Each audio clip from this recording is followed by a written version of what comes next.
हाँ, क्योंकि एडीसी का एरिया भी तो छीना चाह रहा है। ठीक है, हम लोग दोनों करते हैं, मैं देखता हूँ चिंता। और अब पॉलिटिक्स मत करो, ये पॉलिटिक्स के बारे में नहीं है, ये जमीन के बारे में है। वरना एक बार जमीन की पार्टी वार्टी कुछ नहीं रहेगा, आपको जमीन को बचाना है। और नगर पंचायत भी नहीं देना है हमको, यहाँ पे वायलेंस नहीं चाहिए, शांति से, लेकिन अपना एरिया में है, अपना एरिया का संग। ये जो नोटिफिकेशन है इसको हम लोग कोर्ट में चैलेंज करेंगे। एडीसी एरिया में इलेक्शन के आधार में आप नगर पंचायत नहीं कर सकते, और इनका कहना है क्योंकि 2024 में इलेक्शन हुआ तो इसके लिए एडीसी एरिया में उन्होंने नगर पंचायत का इलेक्शन कंडक्ट किया, और इसी के लिए आज नगर पंचायत वो एरिया में होगा। तो ये वही जस्टिफिकेशन हुआ कि कल अगर नंदनगर में हमने एडीसी का इलेक्शन किया और किसी ने वोट किया तो वो एडीसी एरिया नहीं बनता है। वैसे ही एडीसी एरिया में आप लोग इलीगली नगर पंचायत इलेक्शन करके आप उसको एडीसी एरिया कन्वर्ट नहीं कर सकते। हमारे पास पूरा मैप है, हमारे पास पूरा जस्टिफिकेशन है, और इनके पास एक मैप भी नहीं है। वो लोग सिर्फ मौजा के आधार में और इलेक्शन के आधार में उसको ये लोग बोल रहे हैं कि ये नॉन एडीसी एरिया है।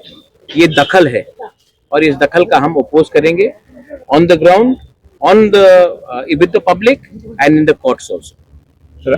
चाहिए कि आप तिपरासा है, हम लोग जानते हैं हम लोग का जगह कौन सा है, हमको कोई वेरिफिकेशन, हमारे पास है रिकॉर्ड्स, 1994 का वन सिंगल मैन का कमीशन का मैप भी है। अगर ये लोग को बोलेंगे कि इलेक्शन हुआ वहां में और वहां में नगर पंचायत के वोटर है, तो इसका मतलब है कि कल नंदनगर में भी तो तिपरासा वोटर है, तो क्या नंदनगर एडीसी एरिया बन जाता है? वोटर के वोटिंग के आधार में आप 6 शेड्यूल को एक्सक्लूड नहीं कर सकते हो, ये लीगल टर्म है। तो ये गैजेट नोटिफिकेशन क्या इलीगल है? इनका नोटिफिकेशन को हम कोर्ट में चैलेंज करेंगे। हमारे हिसाब से ये ठीक नहीं है और ये इलीगल है। एडीसी का पहले होगा, एडीसी इलेक्शन से पहले आप कोर्ट में जाएंगे? हम कोर्ट में, यहाँ का जो अफेक्टेड पार्टी है उनको जाना पड़ेगा, हम इनको फुल सपोर्ट करेंगे। और ये आप इलेक्शन से मत जोड़िए, इलेक्शन होगा जाएगा, मोथा आएगा, बीजेपी आएगा, सीपीएम आएगा, कांग्रेस आएगा, आप किसी का लैंड इलीगली नहीं ले सकते हैं। मैं नगर पंचायत के खिलाफ नहीं हूँ, मैं चाहता हूँ कि नगर पंचायत अपने एरिया में अच्छे से हो, लोगों का उन्नति हो, मैं नगर पंचायत के खिलाफ नहीं हूँ। लेकिन एडीसी एरिया में नगर पंचायत का इंक्रोचमेंट नहीं होना चाहिए, जैसे कि एडीसी एरिया का इंक्रोचमेंट जनरल एरिया में नहीं होना चाहिए। जो बाउंड्री है वो बाउंड्री का कायम करके आप अपना काम कीजिए, मुझे कोई आपत्ति नहीं है। लेकिन हम इलीगल इंक्रोचमेंट एडीसी में नहीं होने देंगे, और हमें नहीं लगता है कि कहीं में इलीगल इंक्रोचमेंट होना चाहिए। आज ज्वाइंट मैप से लोग जाके देखेंगे, लेकिन हम समझ चुके हैं कि इसका विकल्प सिर्फ कोर्ट में है, और हमको सबको, पब्लिक को भी एक सिद्धांत लेना चाहिए, पॉलिटिकल आधार में आप किसी को बुली नहीं कर सकते। एडीसी जो दरकार है हम लोग करेंगे, सब चीज मीडिया को बोलना नहीं होता है, लेकिन एडीसी का हम एडीसी इलीगली कोई नगर पंचायत लैंड को नहीं लेगा, और नगर पंचायत को भी एडीसी का लैंड इलीगली लेने का कोई अधिकार नहीं।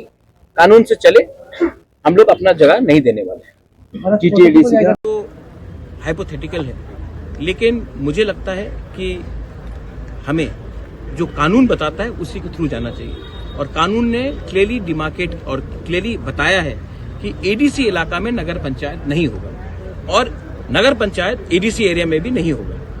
तो अगर हमको कानून फॉलो करना है तो लोग राजनीति करेंगे, लेकिन ये पॉलिटिक्स से बड़ा है। यहाँ में जो लोग हैं सब तिपरा मोथा के लोग तो नहीं, बीजेपी के लोग भी हैं, सीपीएम के लोग भी हैं, जो वोट नहीं करते वो भी हैं। तो इसको पॉलिटिक्स से आप मत जुड़ाइए, ये हमारा सर्वाइवल एंड एग्जिस्टेंस का है। बहुत कठिनाई से श्यामाचरण त्रिपुरा, नागेंद्र जमतिया, द्राव कुमार रियांग, बीके रांखोल ने एडीसी के लिए फाइट करके हमको एडीसी दिलाया। आज अगर वही एडीसी को हम लोग छोटा करते जाएंगे तो हम we are doing injustice to our next generation.